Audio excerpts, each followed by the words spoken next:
Professor, queria aproveitar aqui, um comentário aqui, que a gente já aproveita para encaminhar. Professor Rico, Ricardo Costa, mandando uma saudação. E aproveitando, né, a saudação do Rico, porque possivelmente o Rico vai ser o apresentador, vai estar aqui com o senhor na quarta-feira, chamar todo mundo para assistir a segunda aula, nessa quarta-feira, dia 10, às 19 horas, também pelos canais do Centro Socialista, Fundação de Narco Reis, tá? Com o professor falando sobre o seu mais recente livro, Sartre e a Imprensa. Se quiser comentar um pouquinho sobre o livro, professor. Eu queria convidar quem puder estar comigo e com o querido amigo Rico Costa, na quarta-feira, às 19 horas, que nós vamos falar de um intelectual síntese de muitas lutas e de muitas causas que foram faladas aqui hoje. De muitas atitudes e condutas na luta social que o transformaram naquele que José Paulo Neto, com muita sabedoria, definiu o último grande intelectual público do século XX. E a riqueza da experiência política, intelectual, literária, jornalística, riquíssima experiência jornalística do Sartre, constitui para a gente uma referência que me parece uma referência fertilizadora, inspiradora, em toda a sua complexidade que foi a trajetória do Jean-Paul Sartre, que nós vamos relembrar na quarta-feira à noite, em outra live, e eu tenho certeza de que quem está comprometido com a luta, com as causas sociais, com a construção de um outro mundo plenamente possível, se identificará com a figura de Sartre. Esse livro foi o livro que mais trabalho me deu. Levou 6 anos para ser escrito, pesquisado e escrito. Morei em Paris, trabalhei em Nova York nesse livro também.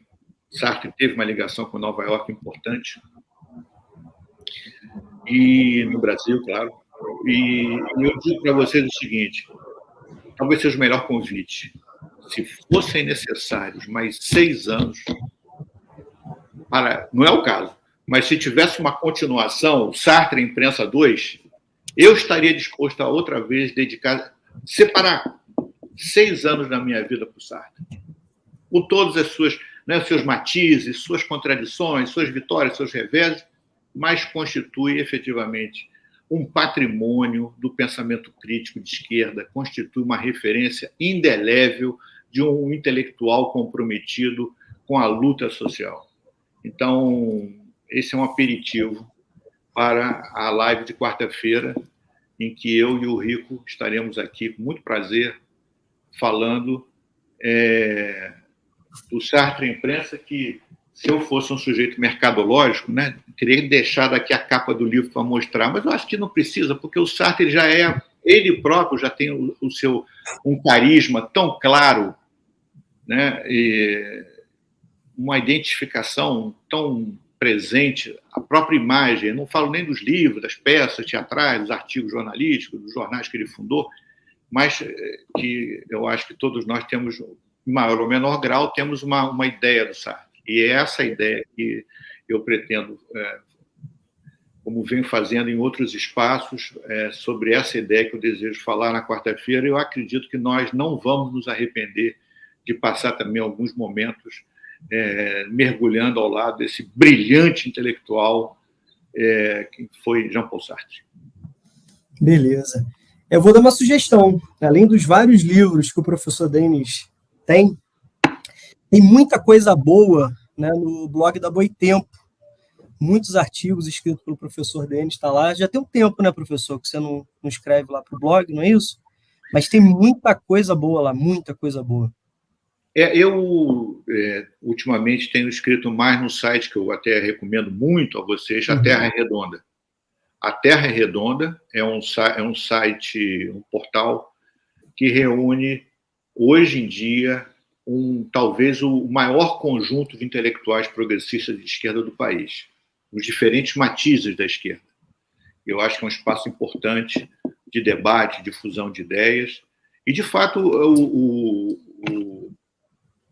o blog da Boitempo foi uma experiência também que eu gostei de ter escrito alguns artigos lá, vários artigos lá, e ultimamente tenho escrito mais na Terra Redonda, que eu recomendo enfaticamente esse site, pelo seu caráter plural não só nas visões de mundo, mas também nas temáticas. Eu não sou editor, não faço parte da editoria, estou fazendo uma recomendação de um mero colaborador, mas eu acho que vale a pena, quem não conhece, conhecer a terraredonda.com.br. E, sem dúvida, a gente tem que ocupar, como o Sartre também ensinou, a gente tem que ocupar todos os espaços que estiverem ao nosso alcance e criar outros, escavar outros, como o Sartre também fez. Como esta live. Vocês do Centro Socialista, o acervo de lives com intelectuais do maior gabarito ou de ativistas sociais do maior gabarito, vocês vão fazendo. Eu desejo que essa experiência de vocês siga cada vez mais forte e foi um prazer ter estado aqui. Espero que, de alguma maneira, tenha sido útil às reflexões e às considerações de vocês. Um grande abraço. Obrigado, professor. Só aproveitando, pedindo licença, o senhor citou a velha guarda da luta, né? Dia 31, domingo, a gente perdeu um camarada. Queria apresentar aqui, eu acho que todas as homenagens são válidas. Nosso camarada Dinarco Reis Filho, cujo pai dá nome à Fundação Dinarco Reis, né? Tenente Vermelho, nos deixou, fez a passagem no dia 31, mas deixou um legado, uma herança, e principalmente esse sorriso, essa alegria, e sua alegria em lutar por uma sociedade fraterna, de fato, né? Um dos grandes nomes do comunismo brasileiro, nos deixou, mas tá aí. Queria agradecer, tá? Em nome da Fundação Dinarco Reis, em nome, fico até emocionado aqui,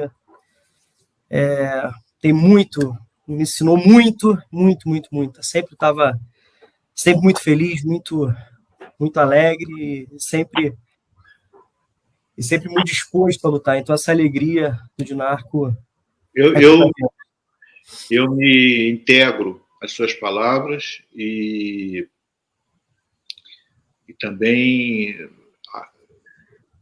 enalteço, né, a trajetória dos dois Dinarcos, pai e filho, e, de fato, são duas personalidades da esquerda e do comunismo, da luta do PCB, que retratam muito bem essa ideia da gratidão à velha guarda. E essa ideia da gratidão à velha guarda eu devo a um dos meus biografados, um dos mais importantes intelectuais da história do Partido Comunista Brasileiro. Luiz Carlos Prestes. Não só o vínculo que o Prestes tinha, mas que foi um desses da velha guarda, mas há um grande intelectual do partido que teve essa visão de conjunto sobre a importância de nós termos gratidão pela velha guarda, que foi o dramaturgo e homem de teatro e televisão, Oduvaldo Viana Filho, Vianinha, que eu tive a honra de escrever a sua biografia. E é interessante finalizar dizendo isso. Eu já escrevi três ou quatro biografias, 3 biografias, certamente, e um livro biográfico, ensaístico, em torno da figura... O jovem Denis escreveu em torno da figura de Luiz Carlos Prestes. Mas Graciliano Ramos, Enfio e Vianinha, né? Aí está o Enfio. E 3 vidas de homens e artistas intelectuais de esquerda de primeiro gabarito, de primeira capacidade, e Vianinha na dedicatória da sua obra-prima e uma obra-prima do teatro brasileiro, não apenas do Viana, que é a peça Rasga Coração, que eu recomendo a vocês, inclusive está disponível na internet em alguns sites de graça, e foi reeditada recentemente por uma editora, acho que de São Paulo. Na dedicatória de Rasga Coração, Vianinha escreveu que dedicava aquela peça à velha guarda comunista, como preito de gratidão, expressão que ele usa, preito de gratidão, por todos aqueles que se empenharam nas lutas sociais do seu tempo e são exemplos de dedicação para todos nós. Então, Dinarco Reis, filho, Dinarco Reis, pai, e Carlos Marighella, grande figura do partido, e o próprio Graciliano Ramos, a grande figura do partido, e tantos outros, Mário Alves, tantos outros que honraram muito Astrogildo Pereira, tantos outros que honraram muito a história do partido, e do Partido Comunista Brasileiro, PCB, e são todos da velha, hoje em dia, né, são todos da velha guarda que nós devemos sempre ter um respeito especial, uma admiração, e principalmente tentarmos entender o que eles nos legaram. Não é?